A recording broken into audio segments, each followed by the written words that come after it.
It's time to start your day with the First Cup Morning Show. Serving up a warm cup of good news, positivity, and uplifting messages.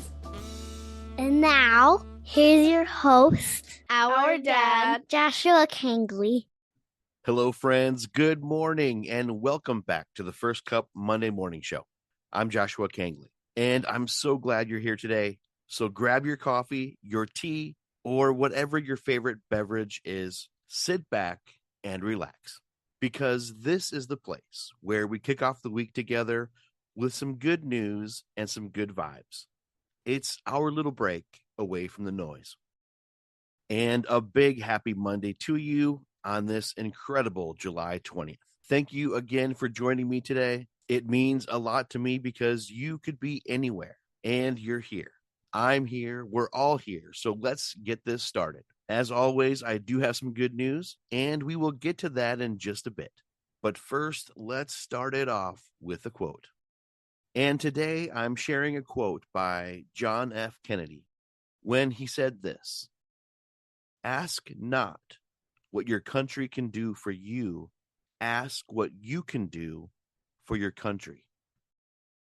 And I think this is incredibly important and relevant for us all today. You see, John F. Kennedy challenged an entire generation with those powerful words. And it's a reminder that strong communities and strong nations aren't built by people waiting for someone else to step in. They're built by ordinary people who choose to serve, to volunteer, to be a mentor, to lend a hand, and leave things a little better than they found them. Whether it's helping a neighbor, raising a family with strong values, supporting a local cause, or simply treating others with kindness and respect, every act of service matters. And the question comes down to this: what legacy will we leave by what we choose to give back?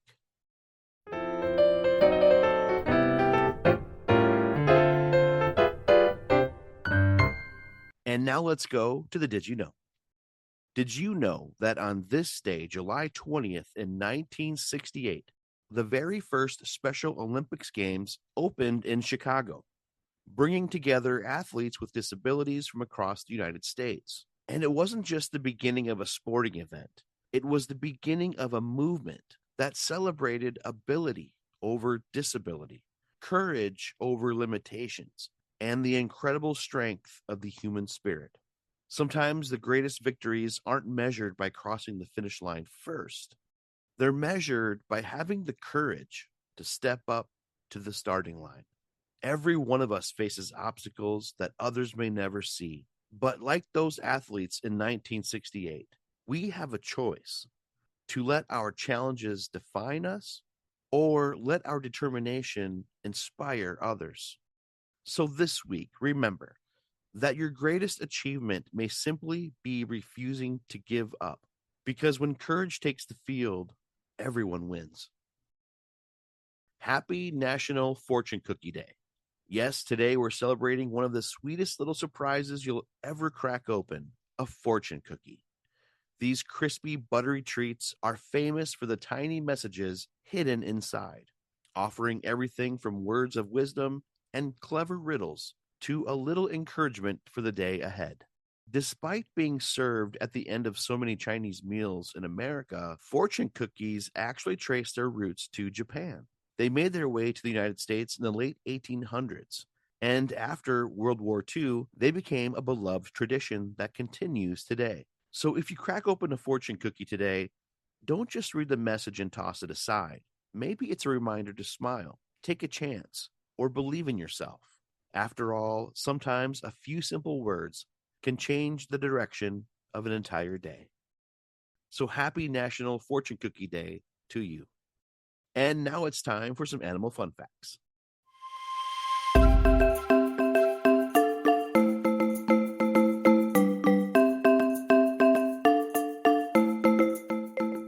This week's animal is the cavachon. Did you know cavachons are an adorable cross between a Cavalier King Charles Spaniel and a Bichon Frise? Weighing just 12 to 18 pounds, they are famous for their teddy bear looks, affectionate temperaments, and allergy friendly, low shedding coats. Did you know, despite their comfy, cuddly looks, they're good at sports and love to play fetch?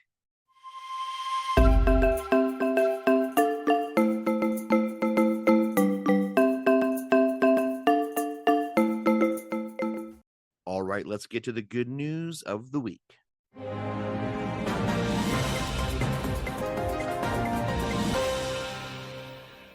A simple act of compassion changed a veteran's life forever. Sometimes the greatest acts of kindness begin with simply noticing someone. While waiting for a flight at California's John Wayne Airport, a traveler there noticed an airport worker quietly pushing through obvious pain as he continued doing his job on the tarmac. Moved by what she saw, she shared a short video online, hoping someone might know his story. The man was soon identified as James Blair, a 64-year-old U.S. Navy veteran who had spent decades serving his country and working at airports. Despite ongoing knee problems, he continued working because he was helping care for his mother, who was in hospice, and retirement wasn't financially possible. The video touched hearts around the world. Thousands of people responded with generosity, contributing more than $184,000 through an online fundraiser to help Blair ease the financial burden and look toward retirement. Overwhelmed by the outpouring of support, Blair said the experience renewed his faith and reminded him that kindness still exists in the world. Sometimes changing a life doesn't begin with having all the answers. It begins with taking a moment to truly see another person. One act of compassion inspired thousands more, proving that even in a busy world, kindness has a remarkable way of multiplying. And that is some good news. Folks, I really hope you enjoyed that good news. And for more good news, positivity, and uplifting messages, you can always visit guidinglights.org. That's guidinglights.org. Now, before we go, I'd like to leave you with a dad joke. How did the barber win the race?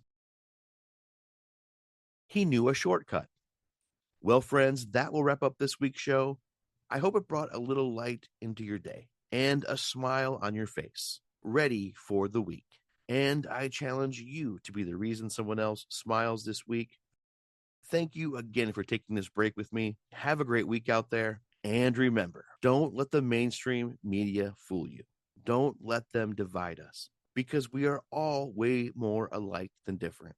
And there is always good news happening all the time.